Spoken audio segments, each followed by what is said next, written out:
it for the audio, or you can even watch back. Giving players all the props, or put them on blast. We don't give no hot takes, only talk facts. We're giving all our devotion, riding high on this wave of emotion. Going all out, yeah, cause this is our time. No, ain't no stopping us till we reach the finish line. All in, we came here to win. We're gonna give everything. S-I-C-K on the run. S-I-C-K, sick, sick. On fire, we're ready to fight. We'll bring the house down tonight. S-I-C-K on the run. S-I-C-K, sick, sick.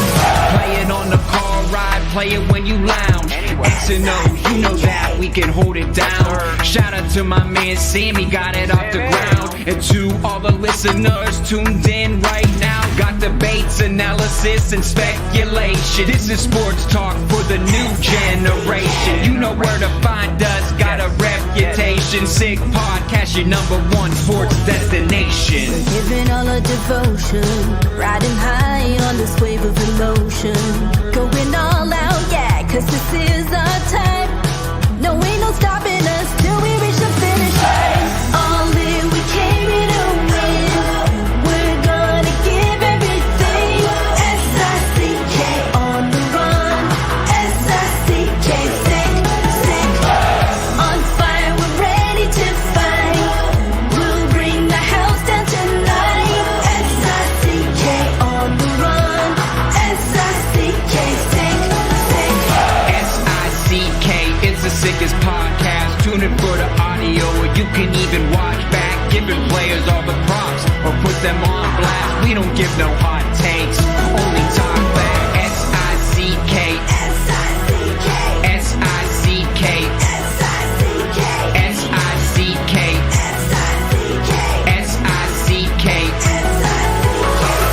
All in, we came here to win. We're gonna give everything. S-I-C-K on the run. S-I-C-K, sick, sick.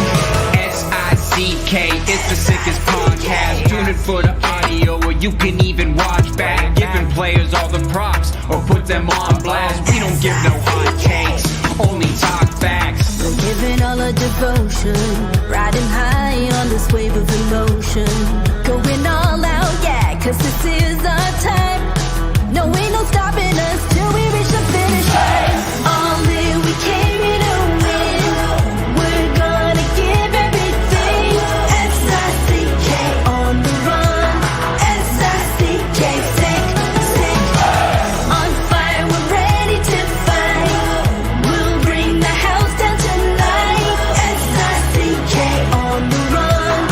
S-I-C-K, sick, sick. Playing on the car ride, play it when you lounge.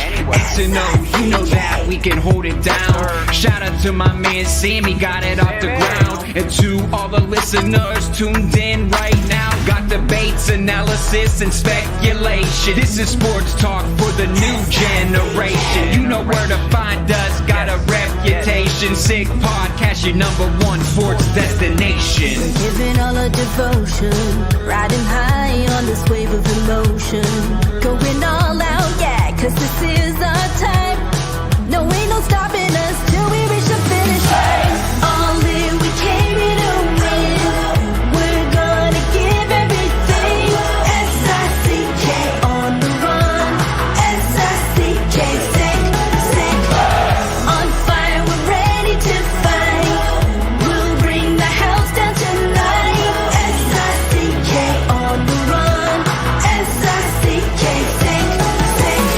S-I-C-K is the sickest podcast. Tune in for the audio, or you can even watch back. Giving players all the props, or put them on blast. We don't give no hot takes, only talk back. S-I-C-K, S-I-C-K, S-I-C-K, S-I-C-K, S-I-C-K.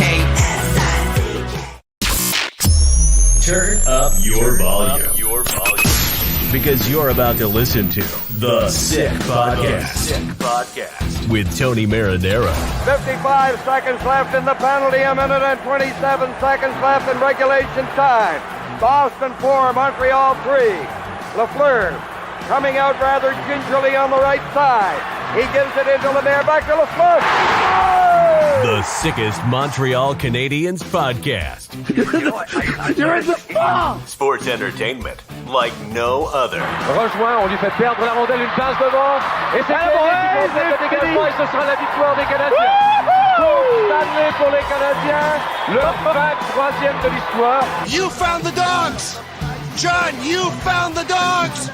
He found the dogs! And all together, they worked a young team to the top.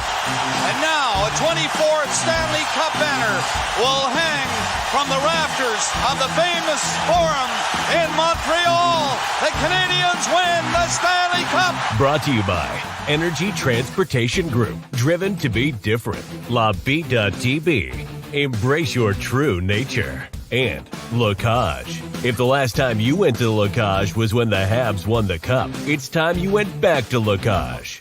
It's gonna be sick.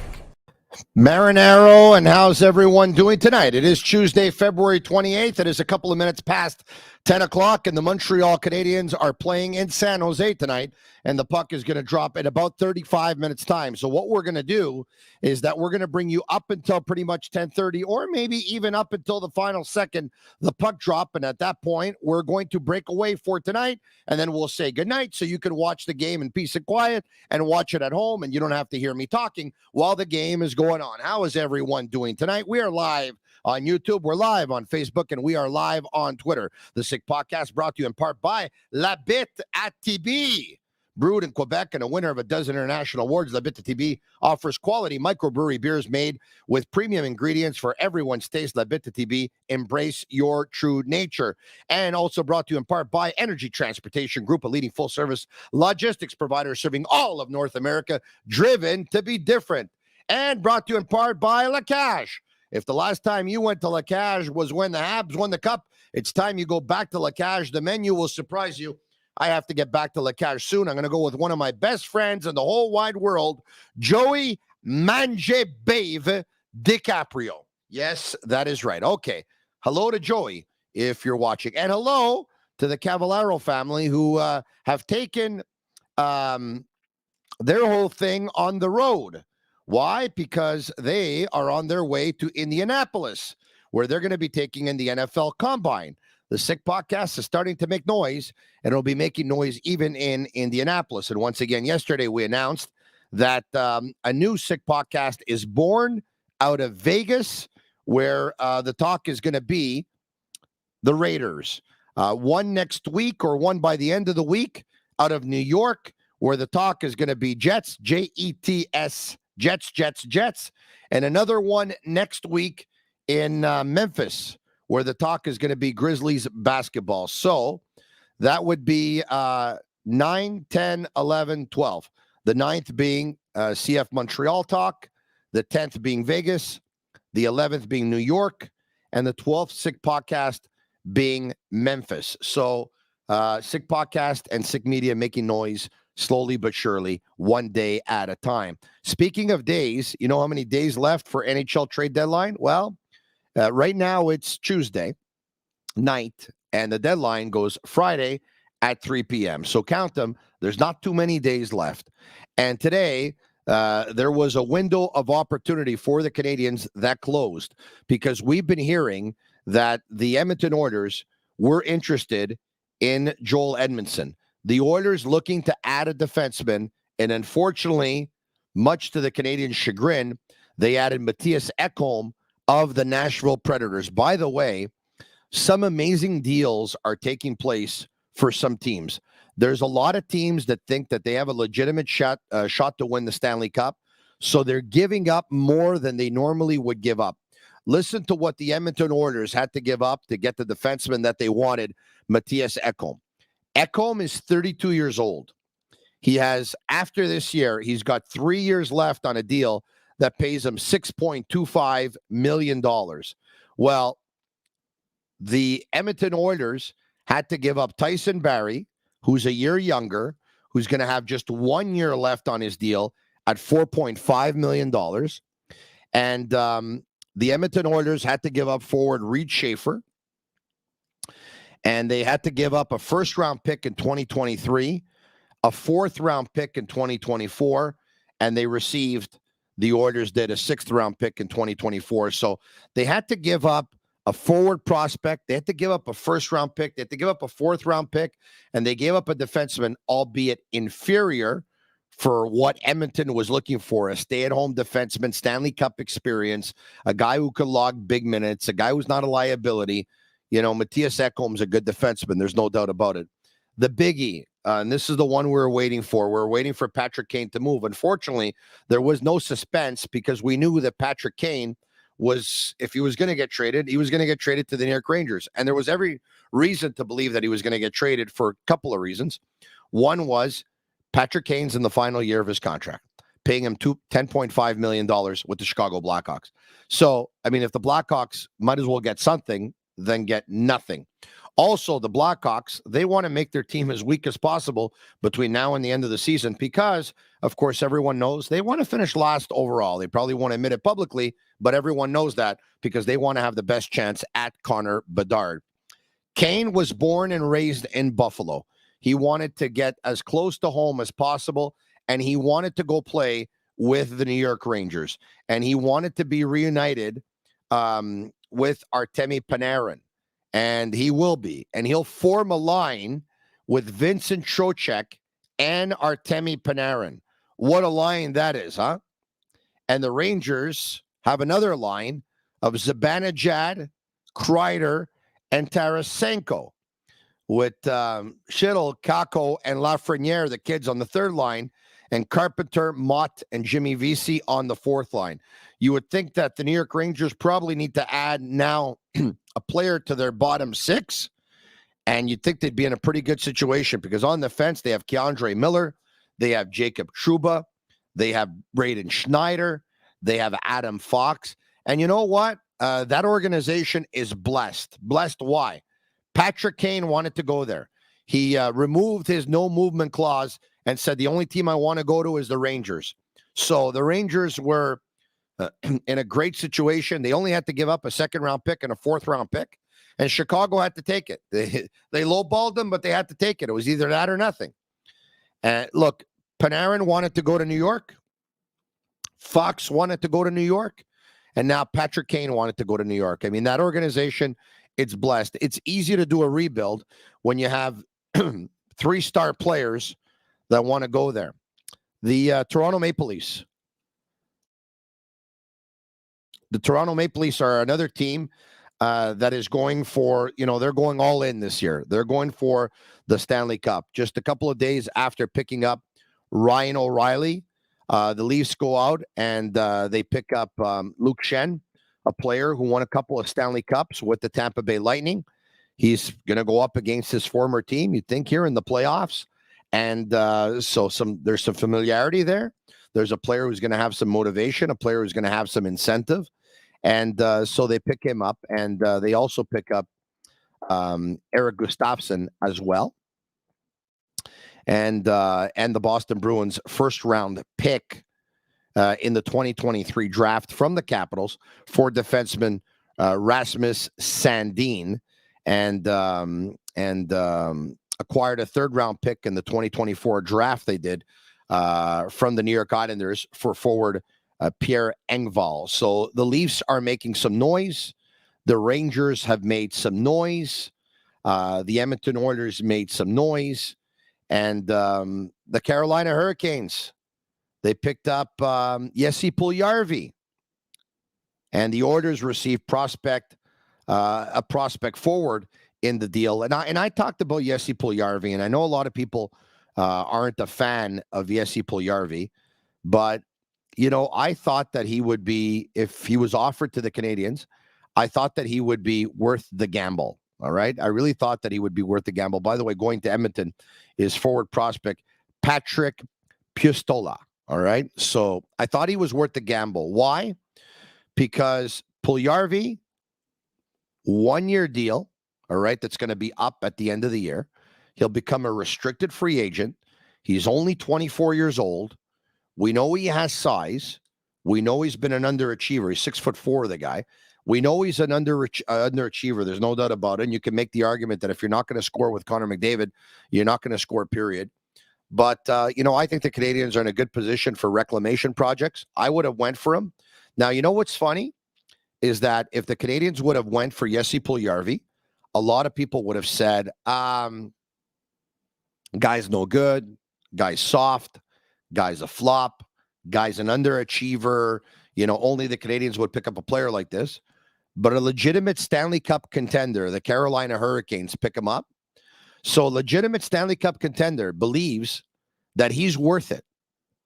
And it just goes to show you when you're going to say, this Canadians player, nobody wants him, or that Canadians player, nobody wants him. It takes one person to like you in life. In any field, in any field, it takes one person to like, it takes one boss, it takes one GM, it takes one sales manager, it takes one foreman, it takes one supervisor, it takes one coach, it takes one general manager, it takes one assistant GM, it takes one pro scout, it takes one person to like you, to make things happen. And there you go.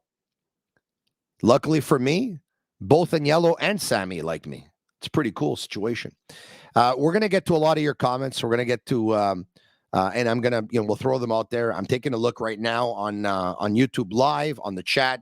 If you like what you're hearing, message SICK, SICK, like it, share it with your friends. And once again, we're live on Facebook and we are live on Twitter. Today, I decided to go solo, to take a lot of your questions, to answer, to have a dialogue going on with me and all of you watching right now on social media, on YouTube, Facebook, and on Twitter, and just answer your questions because it's going to be an abbreviated show. Once again, we're going to bring you up until 10:30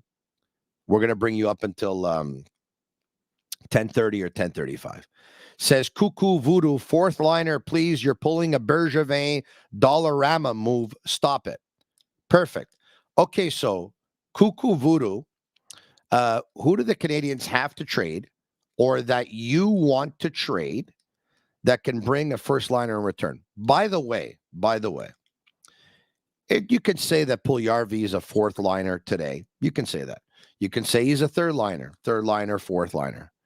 Who's to say that this next team for him, Carolina, he goes there, he catches fire, and all of a sudden he ends up on the second line of the Carolina Hurricanes? Is it impossible? He's a guy who several years ago was drafted 4th overall.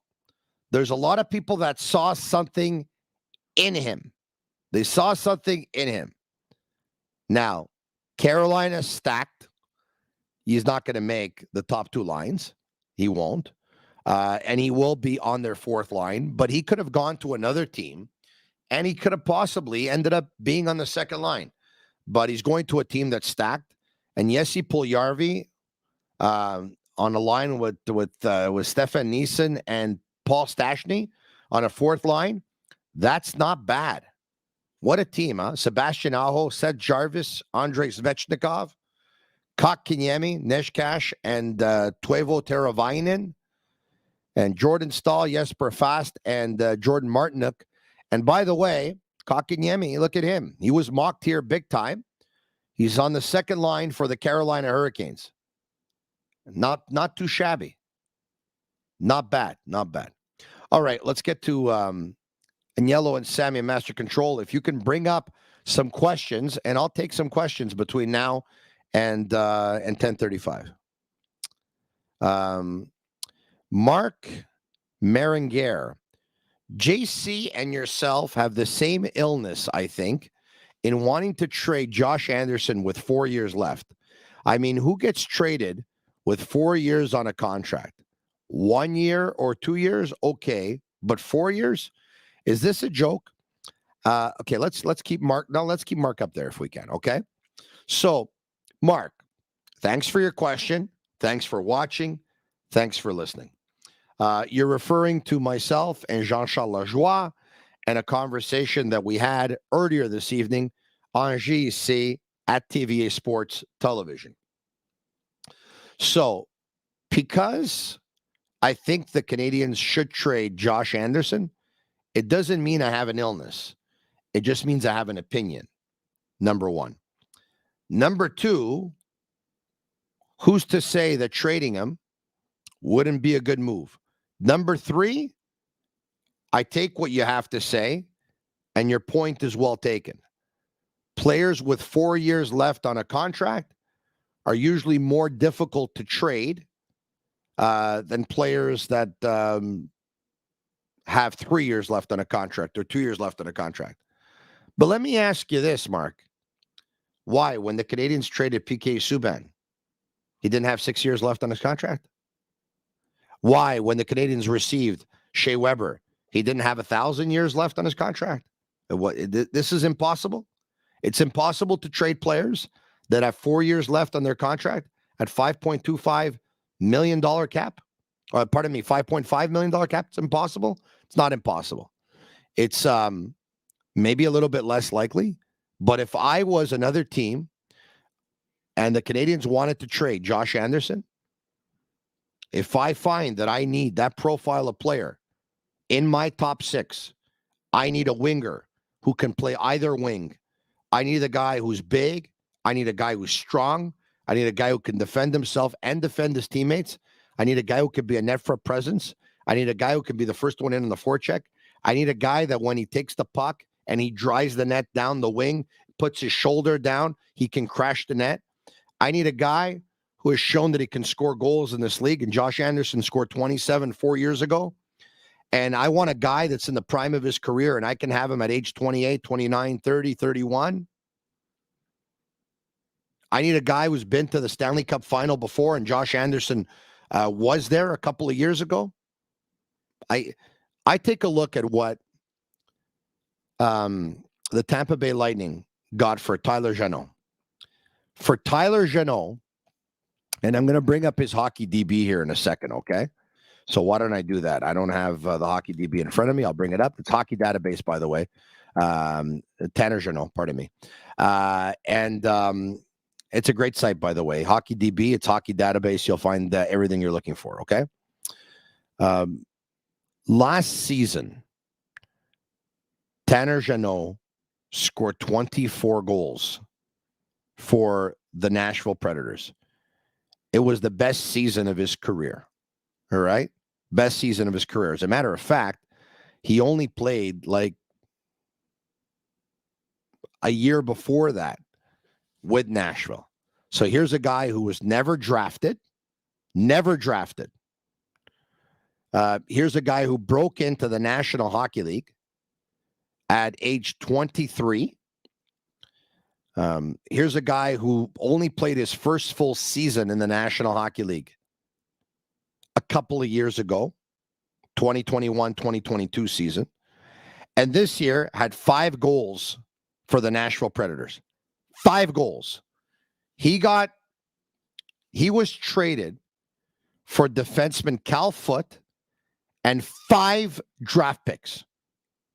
5 draft picks. Okay? 5. So knowing what Tanner Jeannot got you, why wouldn't I want to take a look at trading Josh Anderson? Matthias Ekholm. He's got 3 years left after this year on a deal at $6.25 million. And Josh Anderson has 4 years left at 5.5. So if 32-year-old Ekholm is traded with 3 years left on his deal after this year at $6.25 million per year, why can't 27 or 28-year-old Josh Anderson, whatever he is, with 4 years left on his deal at 5.5, why can't he be traded? Can somebody explain that to me? Can somebody please explain that to me? And yes, the best thing about Tanner Jeannot is that his contract's up at the end of the season. He's only making $800,000. So, he's an RFA at the end of the year. His next contract's not going to be a big one. And so he's a very important player for the Tampa Bay Lightning on a team that is locked into several big contracts and several big players. All right. But it's a good question. But you know, I don't think we have an illness that we want to trade Josh Anderson. Take a look at what the market is. There's a lot of teams that think they have a chance to win the Stanley Cup, and they're willing to give up a lot. Folks, I like Josh Anderson. I know that he shouldn't be at the top of the list of players that Canadians should trade because there's a lot of guys that should go before him. I know that. I'm not dumb, okay? I know that the Canadians don't have a lot of players like Josh Anderson. I know that too. Not dumb. When are the Canadians going to be a legitimate Stanley Cup contender? When? Somebody please answer me that question. When? 3 years, they'll be a contender. 4 years, they'll be a serious contender. 5 years from now, they'll be a legitimate. Okay, let's just say in 4 years from now, the Canadians are a legitimate Stanley Cup contender. All right? By then, Josh Anderson is in the final year of his contract. Final year. He's no longer in the prime of his career. He's a declining asset, and he can't get you anywhere near what he gets you. Look, for example, MJV says the Canadians will be a legitimate Stanley Cup contender in 5 years if everything pans out. Well, he's got 4 years left on his contract after this year. So he'll be gone at that point. He'll be gone. You think they're going to sign him as an unrestricted free agent at the end of his deal? No, that won't happen. Here's your chance to cash in. Every year after this year, I think Anderson will get you less. WST says, Tony, stop with this nonsense. Okay. But what am I saying that doesn't make sense? Somebody explain this to me. The Canadians are in a rebuild. True? Yes. The Canadians likely are going to miss the playoffs next year, most probably. The Canadians will only be a legitimate Stanley Cup contender in 4 years, maybe 5. Okay. And so you have a chance to cash in now. If you want to wait, no problem. But you do realize that Josh Anderson in the last month has been very, very good. You trade when your stock is at a high. You don't trade when your stock is at a low. Take a look at Sean Monahan, okay? At one point, he was doing great. He had like 17 points in 25 games. He got hurt. He hasn't come back. What happens if you decide that you want to trade Anderson next year or the year after, and when you do, he's hurt, and he misses the final month leading up to the trade deadline, and then you can't get nothing for him because he's out? You don't know. You have a healthy Anderson. You have a bunch of teams that think they have a chance to win the cup, and they're willing to overpay. And you have one of the deepest drafts in the history of the NHL draft, which is coming up in the month of June. I'd put his name there on the market. No doubt about it. Other questions? Anthony Crisafulli. Even if they don't make any moves this deadline, would you give the Marinaro guarantee that Anderson moves by the draft, and do you expect him to sign a free agent with the free cap space? No, I can't give that Marinaro guarantee. When I give the Marinaro guarantee, it's because I know for certain I've been told from someone in the know, someone whispers in my ear that something's going to happen. And if that person is, is high up, and, with all due respect, I'm not talking about the janitor, you know what I mean? But if that person is part of a management team or a coaching staff, and then they'll tell me something that they're hearing, then I'll give the Marinaro guarantee. I'm not hearing anything on Josh Anderson, which leads me to believe that he won't be traded. But at the same time, I would definitely put him out there. There's no doubt about it. Next. Why isn't anyone talking about trading Dvorak? Would they be selling too low on him? He's clearly not a fit. I don't think he's playing great hockey. I don't think his stock is very high right now. And, he's got a digestible contract at $4.45 million. Couple of years left. You might as well trade him when his value goes higher. I trade Anderson before him. His value is much higher. Next.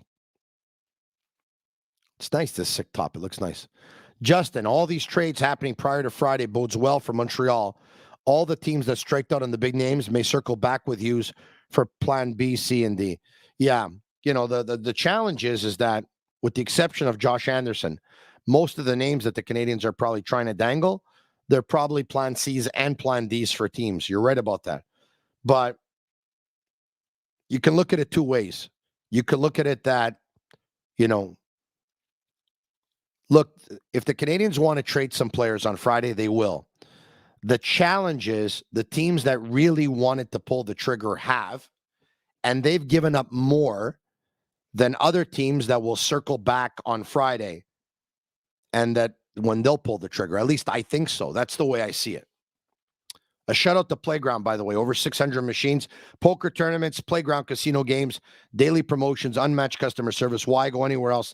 Located just over the Mercier Bridge, only minutes from downtown Montreal. By the way, Joel Edmondson is out tonight. He does not go for the Canadians in San Jose. He does not. Hey, did you see, for all of you watching, did you see yesterday the footage of members of the media?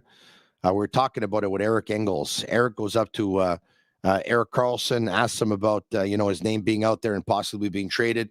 And then the San Jose media asks him again. And then Martin McGuire, who was just talking to Marc-Edouard Vlasic, leaves Vlasic, comes over, didn't witness Eric or the San Jose media asking Karlsson about possibly being traded, asks him himself. And Karlsson just, he acted like a real jerk, man. He just acted like a jerk. Anyway, we all have bad days at the office, but, I know a lot of people think that hockey players don't have to answer to the media, but it's part of their obligations and it's part of their responsibilities. It is. That's just the way it is, So, Erik Karlsson's made $99 million. He's got 4 years left on his contract. He's going to make another $46 million. He makes $11.5 million a year. 11.5. Stop being a jerk, man.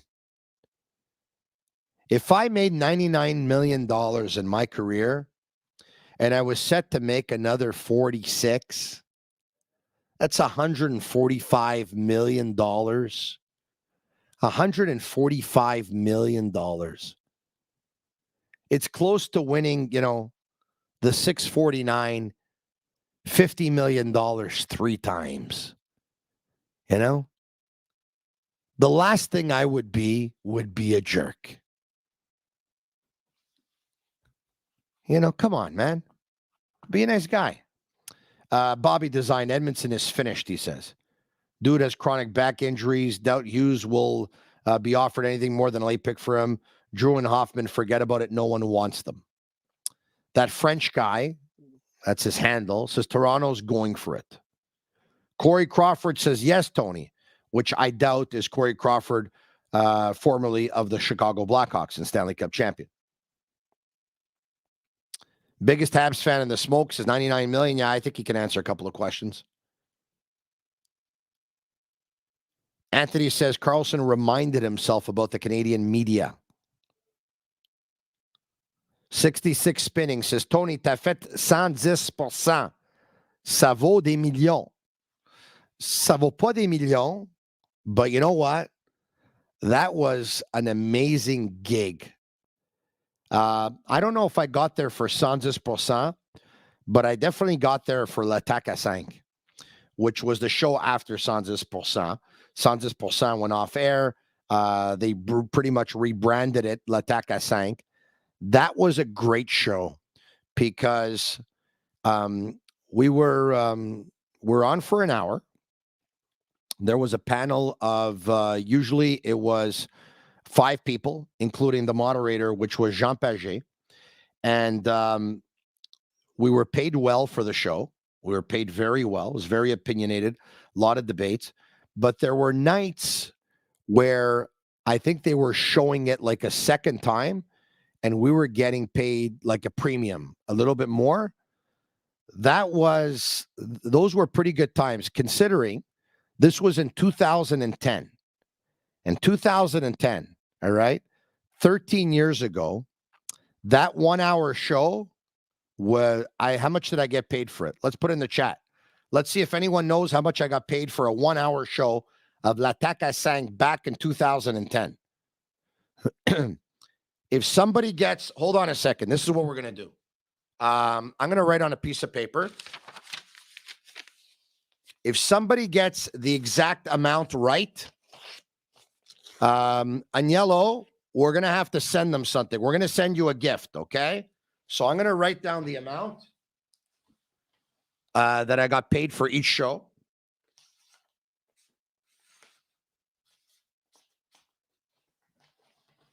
Once again, L'Attaque à 5 back in 2010.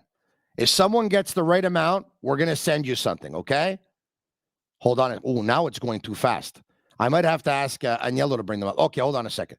Bobby Design, 50. No. Steph, 800. No. Me, 25,000. Obviously not. Mello Fratello says $34. No. Mark says $500. No. Steph says $800. No. Ryan Baker says $20. No. Dario, $75. No. Sonny Hendricks, 323. No. Folks, this was back in 2010, okay? 625. No. John Wayne, 1250. Definitely not. Come on. MJV, $20, 950, 650, 1250, 250, 1500, 340, 290. I don't see the amount yet, but there is somebody who's pretty close. Okay. Wow. Agnello, we should do this more often. Look at all the people sending in the amount. Okay. Okay. I think, oh my God, I shouldn't have said this. I think we could stop it now because nobody got it right. The big question I'm wondering, though, is should we get something to the person who was the closest? Okay, stop. You could stop now. You could stop because no one got it right. No one got it right. And it doesn't look like anyone's going to get it right. It's not an easy amount to guess. All right, so can we stop it? Stop it. We're not going to stop. Everyone's going for it. Look at this. I can go another 2-3 minutes. Look at this. Christopher Francois, 450. Winder, 100. George, 1,500. Folks, we weren't paid $1,500 for an hour of television. Come on, to top it all off, it was back in 2010. Okay, we're stopping here. Nobody got it right. Nobody got it right. Nobody.